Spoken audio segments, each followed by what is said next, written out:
नमस्कार। अर्थ नाइन भारत देख रहे हैं आप। केरला के आदरणीय मुख्यमंत्री श्री पिनरई विजयन साहब, पंजाब के लोकप्रिय मुख्यमंत्री श्री भगवंत मान साहब, मंच पे मौजूद कई राज्यों के और कई पार्टियों के आज यहां पे आए हुए सभी नेतागण और मंत्रीगण और यहां पे आए हुए सभी भाइयों बहनों, आप सब लोगों को मेरा नमस्कार, सबको मेरा प्रणाम। मुझे लगता है आज इस देश को ये दिन भी देखना था। ये जंतर मंतर वो जगह है जहां पे इस देश की प्रजा सरकारों के एक्सप्लॉयटेशन से तंग आके यहां पे धरने प्रदर्शन करने आती है, लेकिन आज यहां पे केरला के मुख्यमंत्री को अपना सारा कामकाज छोड़ के केरला से दिल्ली यहां पे धरना करने के लिए आना पड़ा केंद्र सरकार की ज्यादतियों के खिलाफ। मैं समझ रहा हूं ये भी इस देश को ये दिन भी देखना था। आज लगभग आधे राज्यों के अंदर विपक्ष की सरकारें हैं और आधे राज्यों के अंदर उन लोगों की सरकारें हैं। जो विपक्ष की सरकारें हैं आधे राज्यों के अंदर, तो लगभग 70 करोड़ लोगों को ये विपक्ष की सरकारें रिप्रेजेंट करती हैं। 70 करोड़ लोगों को, आधे देश को। और इस वक्त ऐसा लगता है कि केंद्र सरकार ने विपक्ष की सरकारों के खिलाफ युद्ध छेड़ा हुआ है। ऐसा लगता है कि जंग छेड़ी हुई है, लड़ाई छेड़ी हुई है। हिंदुस्तान पाकिस्तान का रखा है हम लोगों के साथ। हम ये पूछना चाहते हैं कि क्या आप इन 70 करोड़ लोगों को अपना नहीं मानते? क्या आप केरला के लोगों को अपना नहीं मानते? क्या आप तमिलनाडु के लोगों को अपना नहीं मानते? क्या आप कर्नाटका के, दिल्ली के, पंजाब के, वेस्ट बंगाल के लोगों को अपना नहीं मानते? क्या ये सारे पराये हैं? क्या ये भारत के नागरिक नहीं हैं? यहां के 70 करोड़ लोगों ने विपक्ष के लोगों को चुन के सरकार बनाई। संविधान के अंदर लिखा है कि इन सरकारों की क्या पावर है। शिक्षा की पावर राज्य सरकारों की, स्वास्थ्य की पावर राज्य सरकारों के, संविधान के अंदर लिखा है कि क्या क्या पावर है। आप हमें अपना काम ही नहीं करने देते। सारी विपक्ष की सरकारों को तरह तरह से प्रताड़ित करने के लिए आज केंद्र सरकार सारे हथकंडे अपना रही है। मोटे मोटे तौर पे देखें तो 3 तरह से केंद्र सरकार विपक्ष की सरकारों को तंग कर रही है। सबसे पहला, केंद्र सरकार जायज फंड, जो हक है राज्यों का, वो फंड नहीं दे रही है। दूसरा तरीका, गवर्नर्स के और लेफ्टिनेंट गवर्नर के जरिए रोज काम में टांग अड़ाती है, हर काम में टांग अड़ाती है। और तीसरा तरीका, एजेंसीज को छोड़ के जिसको मर्जी पकड़ के जेल में डाले जा रहे हैं, जिसको मर्जी पकड़ के जेल में डाले जा रहे हैं। सबसे पहले मैं पहले तरीके पे आता हूं। यहां पे पिनरई विजयन साहब बैठे हैं, पंजाब के मुख्यमंत्री बैठे हैं, मैं दिल्ली का मुख्यमंत्री हूं और कई सारे राज्यों के मंत्रीगण आए हुए हैं। हम सारे रोज इस बात को झेल रहे हैं कि जो जायज फंड उस राज्य के बनते हैं वो फंड हमें नहीं दिए जा रहे।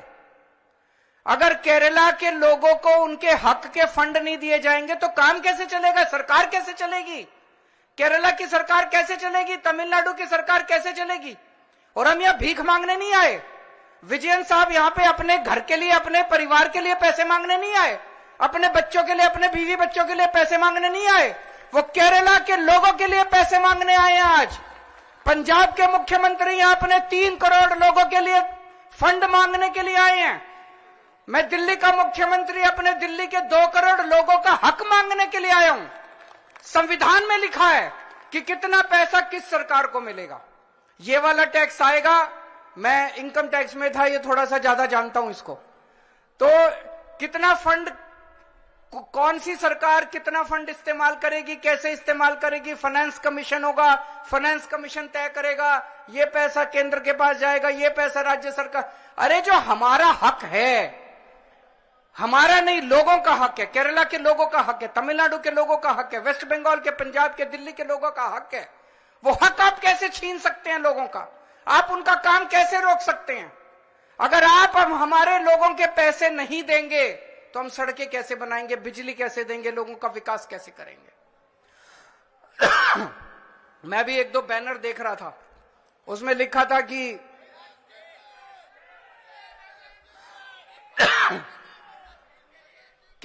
केरला के 8400 करोड़ रुपए रोके हुए हैं। और मान साहब से मैं थोड़े दिन पहले बात कर रहा था, पंजाब के भी 8000 करोड़ से ज्यादा फंड रोके हुए हैं। अब एक एक फंड, अभी पंजाब सरकार थोड़े दिन पहले सुप्रीम कोर्ट में गई कि हमारा पैसा रिलीज नहीं कर रहे, आरडीएफ का पैसा, आरडीएफ लगभग 4-5 हजार करोड़ बनता है, 5500 करोड़ रुपया आरडीएफ का, रूरल डेवलपमेंट फंड का पैसा इस्तेमाल रिलीज नहीं कर रहे।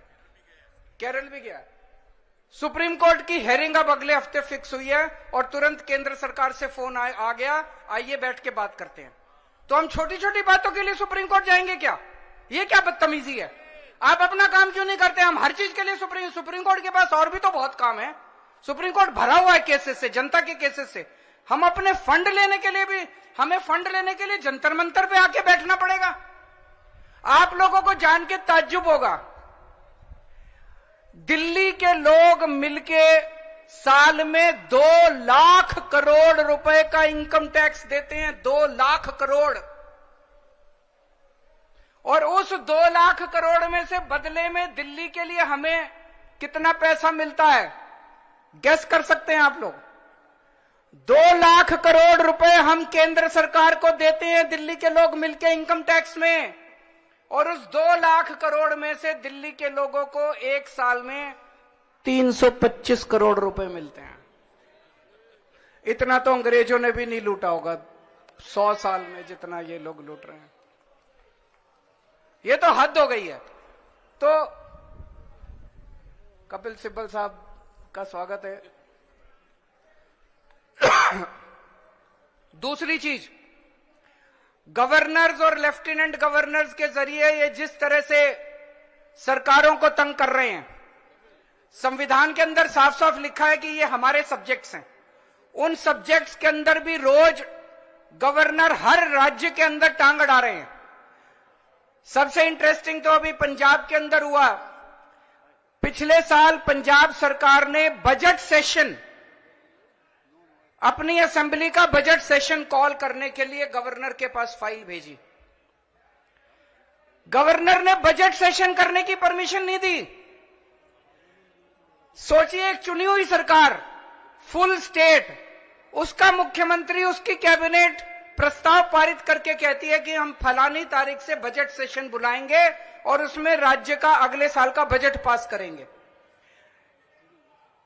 गवर्नर ने बजट सेशन की भी परमिशन नहीं दी। अल्टीमेटली सुप्रीम कोर्ट जाना पड़ा। सुप्रीम कोर्ट ने गवर्नर को खूब लताड़ा। लेकिन प्रॉब्लम यह है कि इनको लताड़ का, गाली गलौज का, इनको सुप्रीम कोर्ट रोज लताड़ता है, इन लोगों को, इनको कोई फर्क ही नहीं पड़ता। तो इस तरह से दिल्ली के अंदर तो आप सब लोग देख ही रहे हैं कि हर काम के अंदर किस तरह से लेफ्टिनेंट गवर्नर हर काम के अंदर, छोटे से छोटे काम के अंदर टांग अड़ा रहे हैं। और तीसरा तरीका है ईडी। यह अब इनका एक नया हथियार आ गया, ईडी।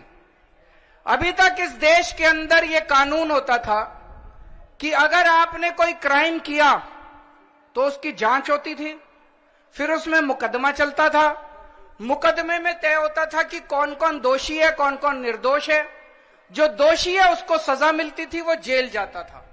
मुकदमे के बाद, मुकदमा खत्म होने के बाद आदमी जेल जाता था जिसको दोषी माना जाता था। अब अब तय कर लेते हैं कि इसको जेल भेजना है, तो उसको पकड़ लेते हैं, उसको जेल में डाल देते हैं। फिर सोचते हैं अब इस पे क्या मुकदमा करें, इस पे क्या केस बनाएं।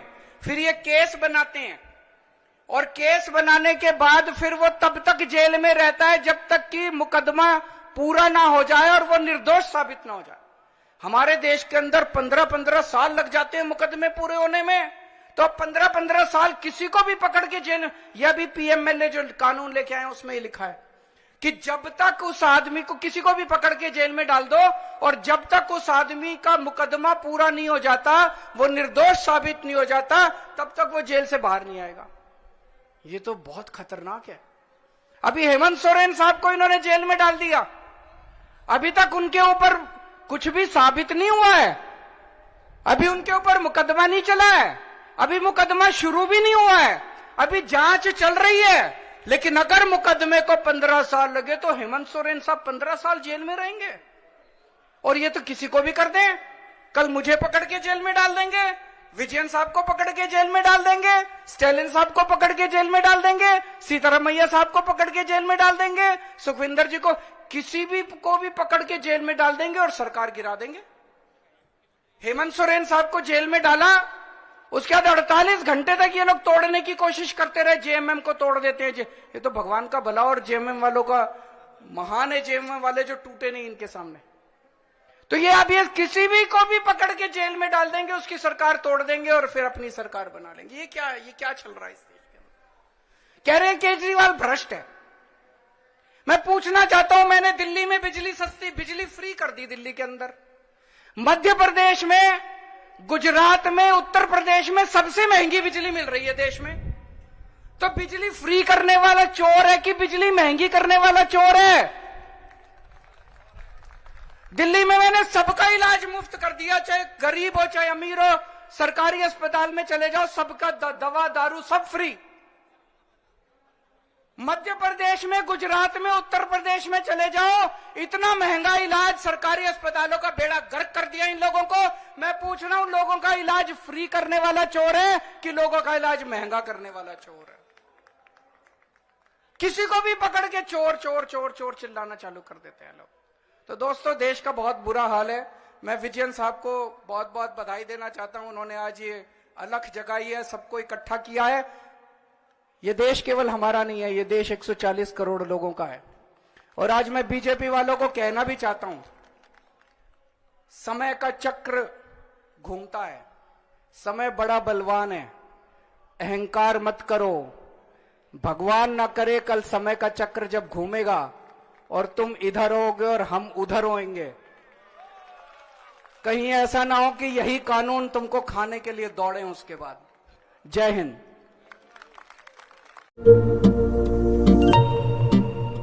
जब लोग कहते थे सोने के आभूषण में कभी पारदर्शिता नहीं हो सकती, लेकिन आज 100% वापसी का भरोसा सोना महल से ले रहे हैं। हमने करके दिखाया। लोगों को विश्वास नहीं था कि सोने चांदी के आभूषण कभी ईएमआई पर ले सकते हैं, लेकिन आज हमारे सभी ब्रांच में लोग अपने मनपसंद जेवर ईएमआई पर ले रहे हैं। हमने करके दिखाया। असंभव वाली चीज, सोने के आभूषण की बुकिंग के बाद अगर भाव कम हो जाते हैं तो ज्वेलर्स कम हुआ भाव देने से घबराते थे, लेकिन आज सोना महल से लोग अपने गहने की बुकिंग के बाद भाव कम होने पर कम हुआ रेट ही ले रहे हैं। हमने करके दिखाया।